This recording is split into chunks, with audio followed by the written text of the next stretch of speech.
أشهد أن لا إله إلا الله وحده لا شريك له وأشهد أن محمدا عبده ورسوله أما بعد فأعوذ بالله من الشيطان الرجيم بسم الله الرحمن الرحيم الحمد لله رب العالمين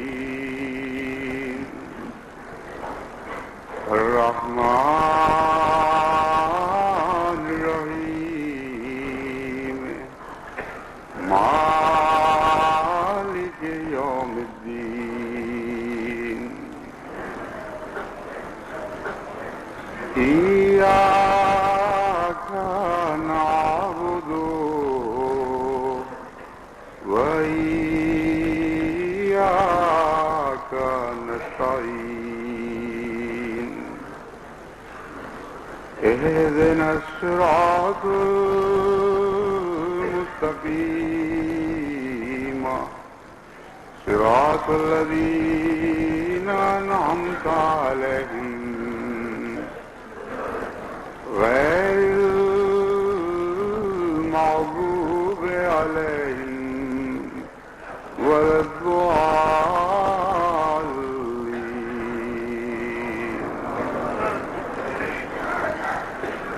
اللہ تعالیٰ کا بے انتہا احسان اور فضل اور کرم ہے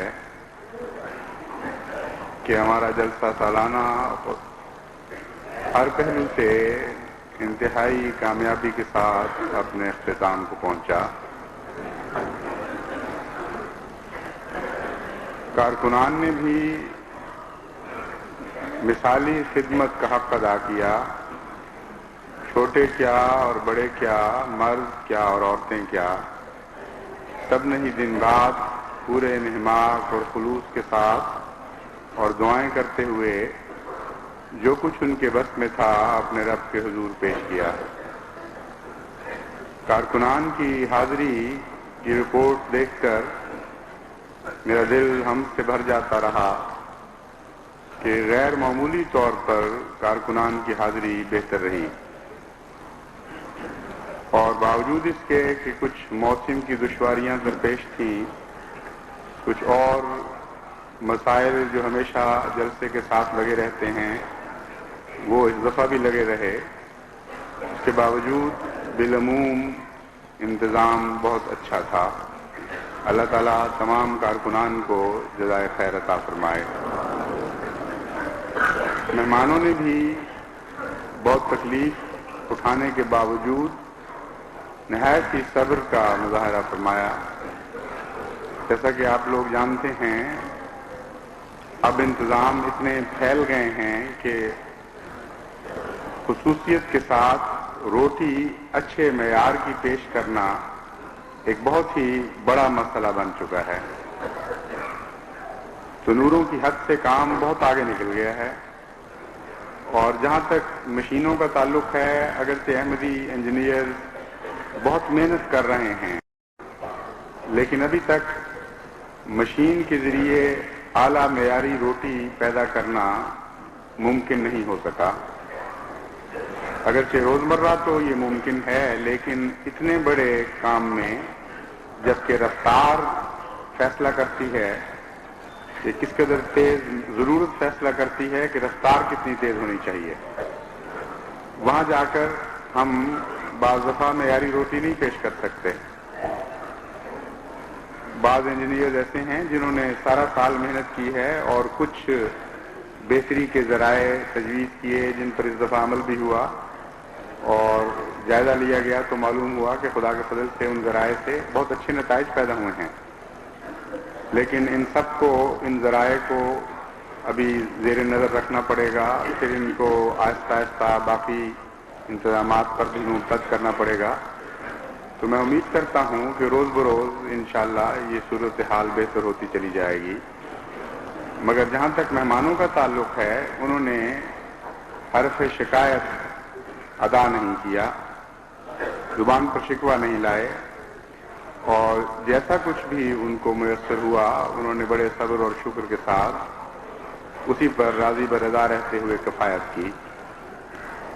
اسی طرح آخری دن جلسے کے دوسرے حصے میں اگرچہ موسم بہت خراب تھا، لیکن اس کے باوجود مہمانوں نے حیرت انگیز صبر کے ساتھ تقریر کو سنا. ہم تو اندر تھے، اس لیے پوری طرح احساس نہیں ہو سکتا تھا کہ جو دوست باہر بیٹھے ہوئے ہیں وہ کتنی سردی کی تکلیف برداشت کر رہے ہیں. اور بولنے والا تو ویسے بھی بولتے بولتے جسم اس کا گرم ہو چکا ہوتا ہے، اس لیے اس کو گرمی کا احساس تو ہو سکتا ہے، سردی کا احساس نہیں رہتا. یہ تو اللہ تعالیٰ کی مشیت تھی. اچھا ہوا کہ 5:30 بجے مجبوراً ہمیں جلسہ ختم کرنا پڑا. بعد میں پتہ چلا کہ ساری جلسہ گاہ بھری پڑی تھی، اور خصوصاً دیہاتی جماعتوں کے دوست گیلی پرالی کے اوپر بڑے صبر کے ساتھ کئی گھنٹے مسلسل بیٹھے رہے ہیں، لیکن ایک بھی آدمی اٹھ کر باہر نہیں گیا. تو یہ جو مظاہرہ ہے حیرت انگیز جماعت کے صبر اور اخلاص کا، اللہ تعالیٰ اس میں برکت دے. بات وہیں آتی ہے کہ اس جماعت کے تو اخلاص سے ڈر لگتا ہے. حیرت انگیز اخلاص خدا تعالیٰ نے اس جماعت کو بخشا ہے، جس کی مثال تو کیا، اس کا اشیر بھی 1/100 حصہ بھی باہر کی دوسری تنظیموں میں آپ کو مل نہیں سکتا. تو ہی نظام ہو اور اس قدر اخلاص اور محبت کے ساتھ انسان اپنے وجود کو پیش کر دے، اس کی کوئی مثال آپ کو باہر نہیں مل سکتی. اور ہمیشہ کے لیے یہ حضرت مسیح موعود علیہ الصلوۃ والسلام کی صداقت کا ایک زندہ ثبوت قائم اور دائم رہے گا انشاءاللہ تعالی. اس موقع پر ہم پر خدا تعالیٰ کی حمد کرنا فرض نہیں بلکہ خود بخود دل سے نکلتی ہے. فرض والی بات سے تو ہم بہت آگے نکل چکے ہیں. اب تو کیفیت یہ ہے کہ خدا کے احسانات از خود دل میں پہنچتے ہوئے حمد میں تبدیل ہو جاتے ہیں. اور ہم یہ بھی دیکھ رہے ہیں کہ جوں ہم شکر کا حق ادا کر رہے ہیں، لَأَزِيدَنَّكُمْ کا قانون بھی برسر عمل رہتا ہے، اور مسلسل خدا تعالیٰ کی طرف سے بڑھتے ہوئے فضلوں کو ہم آسمان سے اترتا دیکھتے ہیں. بہت ہی ایک پیارا مذہب ہے اسلام، ایسا حیرت انگیز ہے کہ اس کے ایک ایک جز میں ڈوب کر انسان جنت حاصل کر سکتا ہے. لَإِن شَكَرْتُمْ لَأَزِيدَنَّكُمْ ایک ایسا جاری اور مسلسل عمل ہے کہ جو اس عمل میں ایک دفعہ داخل ہو جائے اس کے لیے جہنم کا کوئی تصور باقی نہیں رہتا. ایک حمد سے دوسری حمد میں وہ داخل ہوتا چلا جاتا ہے، ایک منزل سے دوسری منزل میں منتقل ہوتا چلا جاتا ہے. لامتناہی سلسلہ ہے اللہ تعالیٰ کے فضلوں اور احسانات کا، جس سے دل بھرتے اور چھلکتے رہتے ہیں اور پھر بھرتے اور پھر چھلکتے رہتے ہیں، لیکن یہ سلسلہ ختم نہیں ہوتا. اس جلسے سالانہ پر اللہ تعالیٰ کے فضلوں کا جو نظارہ دیکھنے میں آیا، اس میں سے ایک بات کا میں خصوصیت کے ساتھ ذکر کرنا چاہتا ہوں. مستورات کی تقریر میں نے پردے کو موضوع کے طور پر اختیار کیا، کیونکہ میں محسوس کر رہا تھا کہ دنیا میں اکثر جگہ سے پردہ اس طرح غائب ہو رہا ہے گویا اس کا وجود ہی کوئی نہیں، اور اس کے نتیجے میں جو انتہائی خوفناک ہلاکتیں سامنے آنکھیں پھاڑے دیکھ رہی ہیں قوم کو، ان ہلاکتوں کا کوئی احساس نہیں ہے. نئی نسلوں کو ماں باپ خود اپنی بے عملی کے نتیجے میں اور اپنی غفلتوں کے نتیجے میں ایک معاشرتی جہنم میں جھونک رہے ہیں، اور کوئی نہیں جو اس کی پرواہ کرے. یہ صورتحال اتنی سنگین ہوتی جا رہی ہے سب دنیا میں کہ مجھے خیال آیا کہ اگر احمدیوں نے فوری طور پر اسلام کے دفاع کا جھنڈا اپنے ہاتھ میں نہ لیا تو معاملہ حد سے آگے بڑھ جائے گا۔ چنانچہ جب جائزہ لیا تو معلوم ہوا کہ احمدی مستورات میں بھی یہ کمزوریاں داخل ہو گئی تھیں، اور بہت مجھے اس بات کی فکر لاحق ہوئی۔ چنانچہ دوسرے روز میں نے اپنی بچیوں کو سمجھایا اور انتظامی لحاظ سے بعض سختیاں بھی کی۔ مثلا پہلے اگر اسٹیج پر بے پردہ مستورات کو ٹکٹ مل جاتا تھا، اس دفعہ اس بارے میں خاص طور پر سختی کی گئی۔ چنانچہ شکوے بھی کچھ پیدا ہوئے، لیکن تقریر کے بعد خدا تعالیٰ کے فضل کے ساتھ جس قسم کے حق مجھے اپنی بچیوں کے موصول ہوئے ہیں، یوں محسوس ہوا کہ اللہ تعالیٰ ہر زخم کے اوپر اپنے فضل کا پھایہ رکھ رہا ہے، اپنے رحم و کرم کی مرہم لگا رہا ہے، اور کوئی دکھ بھی اس نے باقی نہیں رہنے دیا۔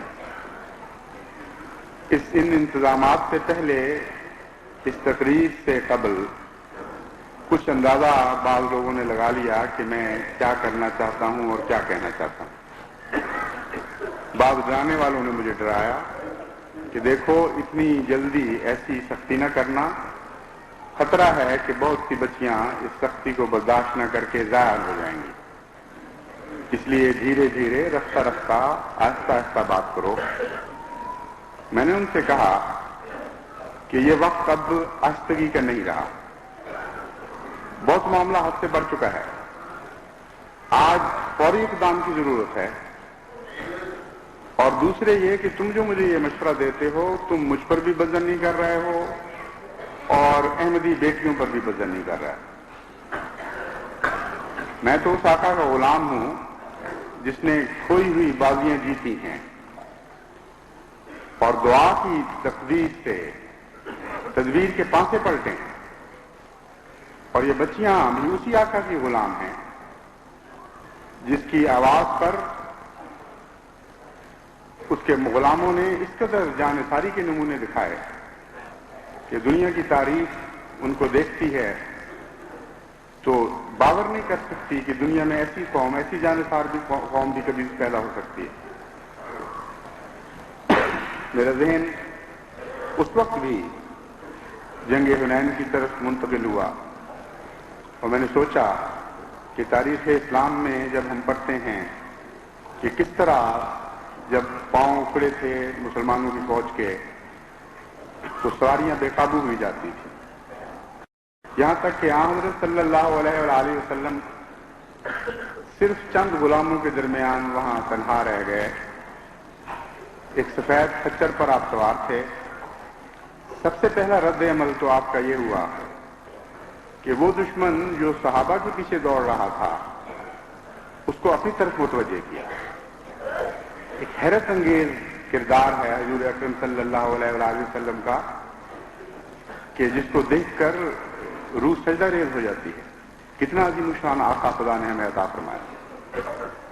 یعنی سب سے پہلے اس توجہ کو مسلمانوں سے ہٹا کر اپنی طرف منتقل فرمایا، اور یہ اعلان شروع کر دیا ایک شعر کی صورت میں کہ انا النبی لا کذب انا ابن عبد المطلب، کہ تم کدھر بھاگ رہے ہو، اسلام کی جان تو میں ہوں، اگر نبی کی دشمنی تمہیں آمادہ کر رہی ہے ان لوگوں کو ہلاک کرنے پر تو ادھر آؤ، یہ نبی یہاں ہے، اور اگر کسی کو عبد المطلب کے خاندان سے دشمنی ہے اور کوئی اور وجہ ہے تو وہ بھی یہیں بیٹھا ہے، کھڑا ہے عبد المطلب کی اولاد کا سربراہ، یا عبد المطلب کی اولاد کی جان یہاں موجود ہے، تو ان کو چھوڑو اور میری طرف آؤ۔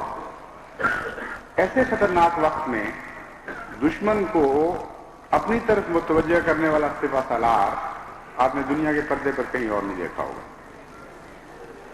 یہ اعلان فرمانے کے بعد پھر آپ نے صحابہ کو بلایا،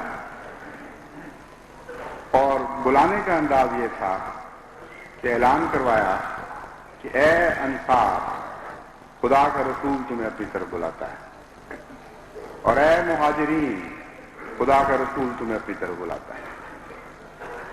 روایتوں میں آتا ہے کہ اس وقت حالت یہ تھی، پاؤں اس شدت سے اکھڑ چکے تھے کہ سواریاں مڑتی نہیں تھی کوشش کے باوجود. جن جن کانوں میں یہ آواز پہنچی جو پیدل تھے وہ اسی طرح پلٹ آئے.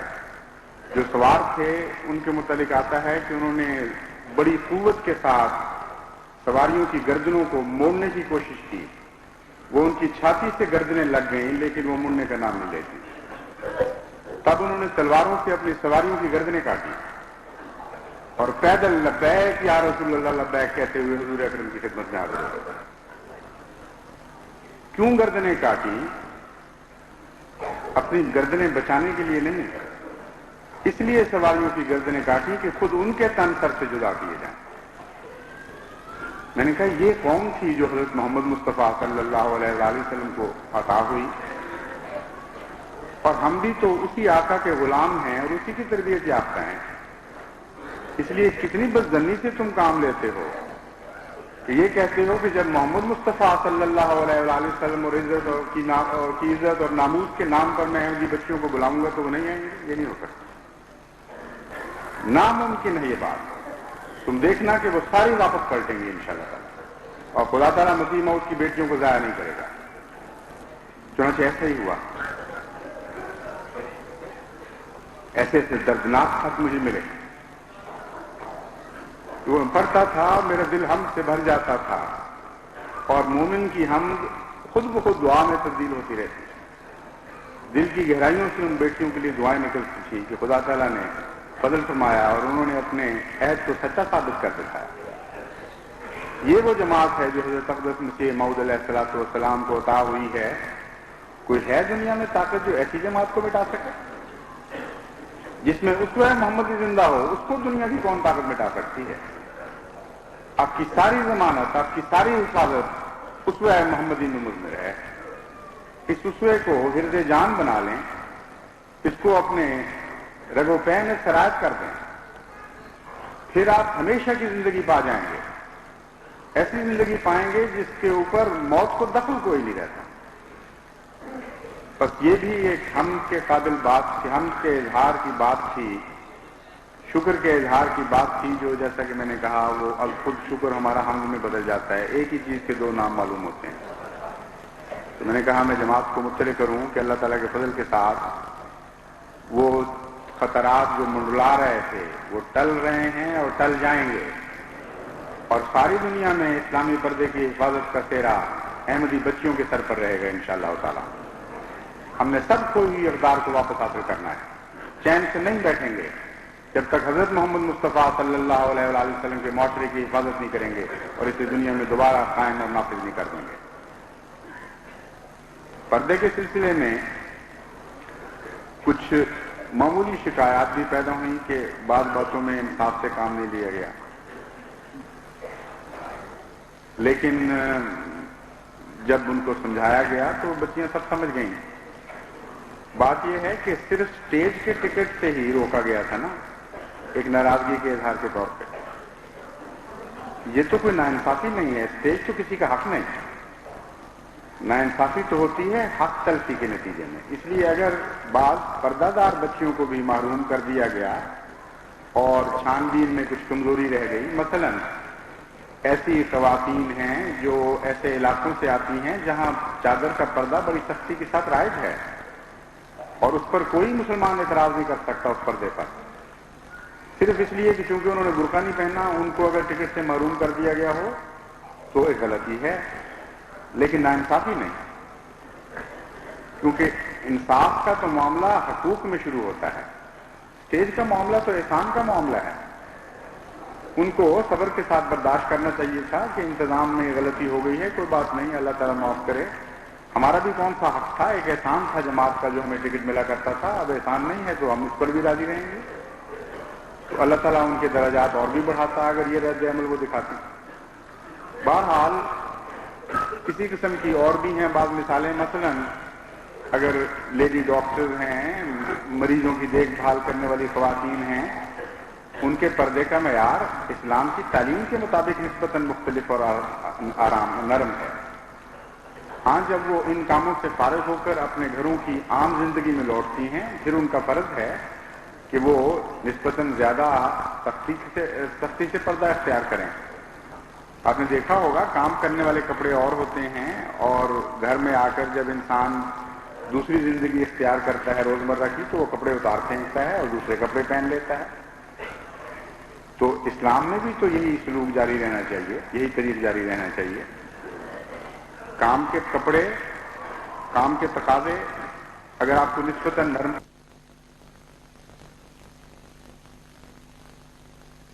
آپ روزمرہ کی زندگی میں وہی طریقے اختیار کرنا یہ درست نہیں.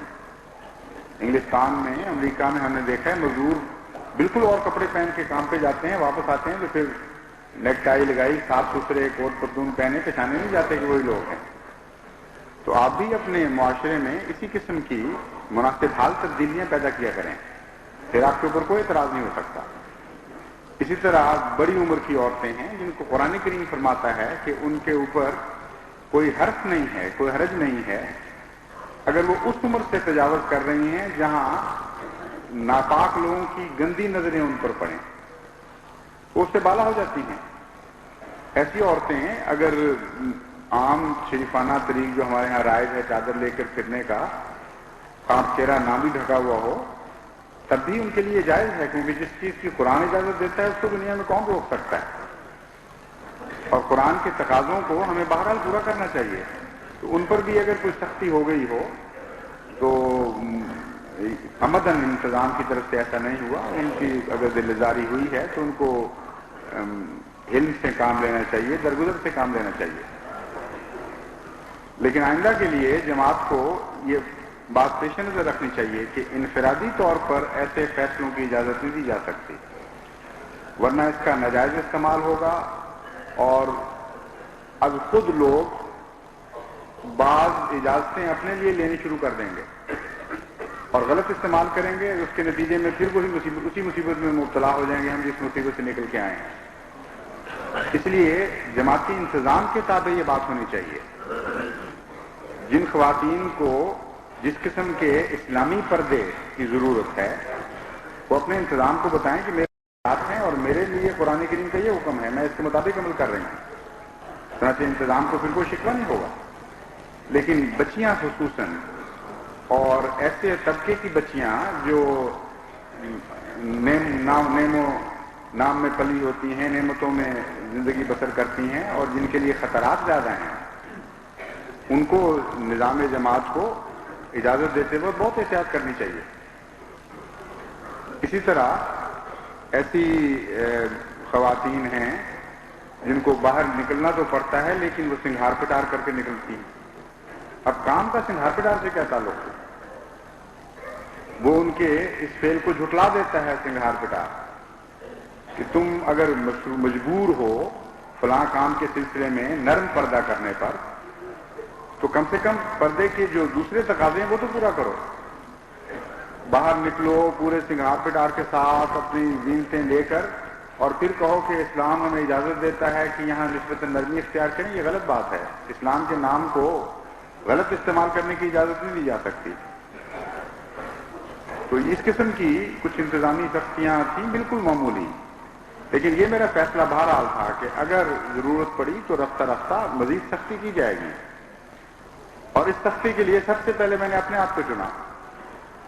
میرا فیصلہ یہ تھا کہ پیشتر اس کے کہ کسی احمدی بچی کو نعوذ باللہ من ذالک اس وجہ سے جماعت سے نکالنا پڑے, پہلے میں اپنے دل پہ سختی کروں گا, ان کے لیے روؤں گا راتوں کو اٹھ کر, اپنے رب کے حضور عاجزانہ عرض کروں گا کہ اے اللہ ان بچیوں کو بچا, مجھے توفیق دے کہ میں تنبیہ کے تقاضے پہلے پورے کروں, اس کے بغیر کوئی قدم نہ اٹھاؤں. نرمی, محبت, پیار سے جس طرح بھی ہو بن پڑے میں ان کو سمجھاؤں اور واپس لانے کی کوشش کروں, ان کی ذمہ داریاں ان کو بتاؤں. جب یہ سارے تقاضے پورے ہو جائیں, جب پوری ہر قسم کی حجت تمام ہو جائے, پھر تو ایسا فضل کر کہ پھر بھی سختی کا موقع پیش نہ آئے. یہ میرا فیصلہ تھا. لیکن اللہ تعالیٰ کے لطف و کرم اور اس کے احسانات کو آدمی گن نہیں سکتا کہ اس کا موقع ہی نہیں آنے دیا. اتنا حیرت انگیز رد عمل, حسن و احسان کا رد عمل احمدی عورت نے دکھایا ہے کہ سر جھک جاتا ہے خدا تعالیٰ کے فضلوں کے سامنے. لیکن اب میں مردوں کو یہ متوجہ کرتا ہوں کہ اگر ان کی بچیوں نے اسلام کی خاطر کچھ فیصلے کیے ہیں، کچھ عزم کیے ہیں، تو ان کی راہ میں روک نہ ڈالیں۔ اگر انہوں نے ایسا کیا تو وہ خدا تعالیٰ کے سامنے دوہرے طور پر جواب دے ہوں گے، اور وہ ذمہ دار ہوں گے پھر خود ان نتائج کے جو اس کے نتیجے میں پیدا ہوں، ظاہر ہیں۔ اس مختصر تنبیہ پر ہی میں اکتفا کرتا ہوں، اور سمجھنے والے سمجھیں گے کہ ہرگز کسی احمدی بچی کی راہ میں کسی مرد کو حائل نہیں ہونا چاہیے اگر وہ خدا کی خاطر ایک پاکیزہ اور عصمت والی زندگی اور حفاظت والی زندگی اور قناعت والی زندگی بسر کرنا چاہتی ہے۔ خود ان کے لیے یہ بہتر ہے، ان کے گھروں کے لیے یہ بہتر ہے، ان کے گھروں کی جنت بنانے کے لیے یہ ضروری ہے۔ آپ بیوقوفی سے یہ نہیں سمجھتے، وہ سمجھتے ہیں فیشن میں زندگی ہے، حالانکہ فیشن میں کوئی زندگی نہیں۔ اصل زندگی تو اس فیشن میں ہے جو دین کا فیشن ہے، اس میں نہیں ہے جس کے متعلق مسیح موعود علیہ السلام فرماتے ہیں کہ یہ زندگی، یعنی خدا تعالیٰ نے مسیح موعود کو فرمایا کہ یہ زندگی کے فیشن سے دور جا پڑیں۔ اور زندگی کا فیشن تو ہم حضرت صلی اللہ علیہ وآلہ وسلم سے سیکھیں گے، نہ کہ کسی اور سے۔ ایک چیز جو ان کو پریشان کرتی ہے، بعض دفعہ بچیوں کو بھی اور بعض مردوں کو بھی، وہ یہ ہے کہ وہ سمجھتے ہیں کہ سوسائٹی ہمیں ادنا اور حقیر سمجھے گی، وہ سمجھے گی ہم اگلے وقتوں کے لوگ۔ چنانچہ جن احمدی عورتوں نے کمزوری دکھائی ہے، اللہ تعالیٰ کے فضل کے ساتھ مجھے یقین ہے کہ ان میں کوئی بے حیائی کا عنصر نہیں تھا۔ یہ نفسیاتی کمزوری نے اس میں ایک بہت بڑا کردار، ہولناک کردار ادا کیا ہے۔ یعنی عورتیں یہ سمجھتی ہیں کہ اگر ہم اس دنیا میں جہاں سے پردے اٹھ رہے ہیں اپنی سہیلیوں کے سامنے برقعے پہن کے جائیں گی تو وہ کہیں گی اگلے وقتوں کی پاگل پگلی ہیں، پاگل ہو گئی ہیں، یہ کوئی زمانہ۔ اور یہی مردوں کو بھی یہ بات تکلیف دیتی، حالانکہ وہ بات یہ بھول جاتے ہیں کہ عزت نفس اور دوسرے کا کسی کا عزت کرنا اس کے اپنے کردار سے پیدا ہوتا ہے۔ لباس کی کوئی بھی حیثیت نہیں رہتی دنیا کی نظر میں، اگر کوئی آدمی صاحب کردار ہو تو اس کی عزت پیدا ہوتی ہے، اور سب سے پہلے اپنے نفس میں پیدا ہونی چاہیے۔ عظمت کردار نفس سے شروع ہوتی ہے، دوسروں کی عزتیں تو ویسے بھی بےمانی رہ جاتی ہیں جو اپنے نفس میں عزت پیدا ہو جائے۔ تو یہ خطرناک ایک رجحان ہے جس کے متعلق میں توجہ دلانا چاہتا ہوں۔ آپ اپنے کردار کے اندر ایک عظمت پیدا کریں اور اس کا احساس پیدا کریں، اس کے نتیجے میں اللہ تعالیٰ کا قانون از خود آپ کو اپنے وجود کے اندر معزز بنا دے گا، اور ایسے معززین کو پھر دنیا کی قطعاً کوئی پرواہ نہیں رہتی، کوڑی کی بھی وہ پرواہ نہیں کرتے۔ ہاں، دنیا ان کی پرواہ کرتی ہے، دنیا ان کو پہلے سے زیادہ عزت دیتی ہے، گھٹیا نظر سے نہیں دیکھتی بلکہ رفتوں کی نظر سے دیکھتی۔ یہ ایک ایسا اٹل قانون ہے فطرت کا کہ جس نے بھی اس پہ تجربہ کیا ہے وہ گواہ ہوگا کہ یہ قانون کبھی نہیں بدلتا۔ تو ان بچیوں کو یہ سمجھانے کی ضرورت ہے جن کے دل میں یہ خوف ہو کہ آپ ایک عظیم مقصد کے لیے زندہ ہیں، آپ نے دنیا میں ایک عظیم انقلاب برپا کرنا ہے، آپ مختلف ہیں دنیا والوں سے، اپنی ذات میں خوش رہنے کی عادت ڈالیں، جو کام کریں کیونکہ للہ کر رہی ہوں گی، اس لیے محسوس کریں اپنے آپ کو کہ آپ کو خدا نے عزت بخشی ہے اور ایک کرم ہے اللہ تعالیٰ کا، آپ کو اکرام بخشا ہے خدا تعالیٰ نے۔ تو جو دفت کرام ہو اس کو دنیا کی کیا عزتوں کی کیا ضرورت ہے؟ اگر پھر بھی کوئی کہتا ہے کہ اگلے وقتوں کی ہیں تو کہیں ہاں ہم اگلے وقتوں ہی کی ہیں، لیکن ان اگلے وقتوں کی جو محمد مصطفیٰ صلی اللہ علیہ وآلہ وسلم کے وقت تھے، اور وہ اگلے وقت ایسے وقت تھے کہ جن کے سامنے ماضی بھی گزشتہ وقت تھا اور مستقبل بھی گزشتہ وقت تھا۔ محمد مصطفیٰ صلی اللہ علیہ وآلہ وسلم کے وقت ہی میں تو وقت نے رفت اختیار کی تھی اور زمانی قیود سے آزاد کر دیا گیا تھا۔ وہی وقت تھا جو سب سے آگے تھا اور ہمیشہ آگے رہے گا، اور مستقبل کروڑ سال تک آگے چلتا چلا جائے انسان کا، تب بھی مستقبل کا انسان کبھی بھی محمد مصطفیٰ صلی اللہ علیہ وسلم کے وقت سے آگے نہیں بڑھ سکے گا۔ تو کہو اور جرت سے کہو کہ ہاں ہم اگلے وقتوں کی ہیں، لیکن ان اگلے وقتوں کی جو محمد مصطفیٰ صلی اللہ علیہ وسلم کے وقت تھے۔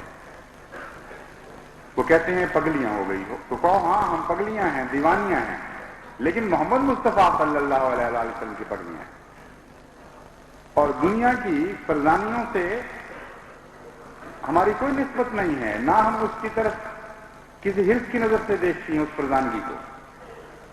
ہمیں یہ دیوانگی جو محمد مصطفیٰ صلی اللہ علیہ وآلہ وسلم کی محبت اور پیار کی دیوانگی ہے، کروڑوں کروڑ گنا زیادہ تمہاری فرزانگی سے افضل ہے اور زیادہ پیاری ہے۔ یہ احساس اگر پوری طرح بیدار ہو تو یہ پردے تکلیف کی بجائے لطف کا موجب بن جاتے ہیں، ایک عجیب جنت عطا ہوتی ہے معاشرے کو۔ بس قربانی ہے ہی کوئی نہیں دراصل، یہ تو نعمت ہی نعمت ہے۔ اللہ تعالیٰ کا فضل اور احسان ہے کہ اس نے یہ نعمت ہمیں پہلے بھی عطا فرمائی تھی اور دوبارہ اس نعمت پر پوری شان کے ساتھ قائم ہونے کی توفیق عطا فرمائی ہے۔ دعا کرتے رہیں اور کوشش کرتے رہیں اور نصیحت جاری رکھیں اپنے دائیں بائیں آگے پیچھے کہ اللہ تعالیٰ ہمیں ہر طرح سے اسلامی معاشرے کی تمام قدروں کو زندہ اور اعلیٰ اور عرفہ طور پر دنیا کے سامنے پیش کرنے کی توفیق عطا فرماتا رہے۔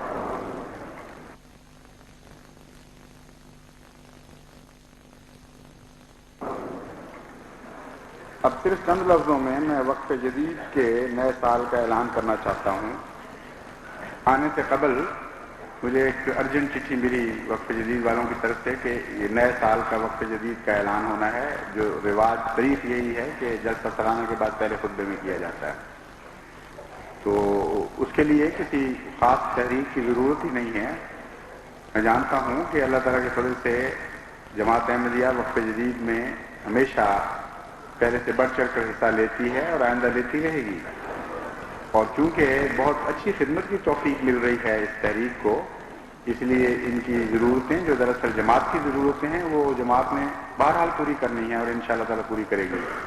تو اس کے ساتھ میں وقف جدید کے نئے سال کا اعلان کرتا ہوں۔ کوشش سب یہی کریں کہ پہلے سے بڑھ کر جہاں تک توفیق ہو اس میں حصہ لیں۔ اللہ تعالیٰ ہمیں اس کی توفیق عطا فرمائے۔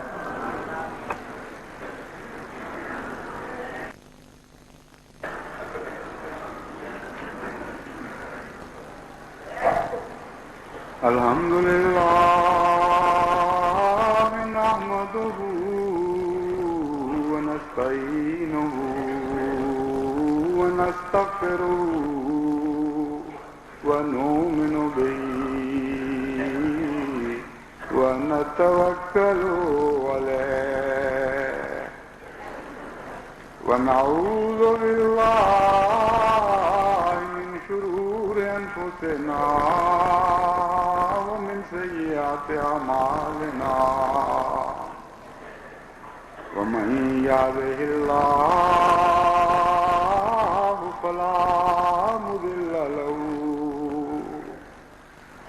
ومن يضلله فلا هادي له ونشهد ان لا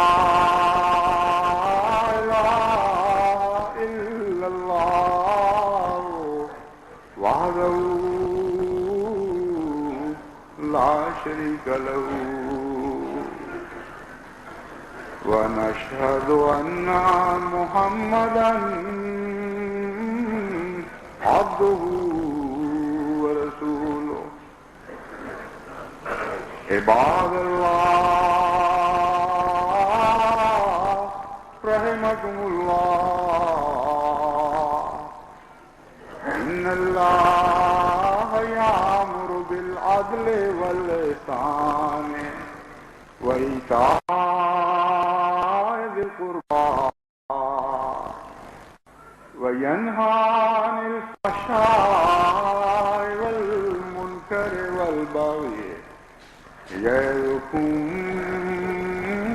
لعلكم تذكرون اذكروا الله يذكركم وادعوه يستجب لكم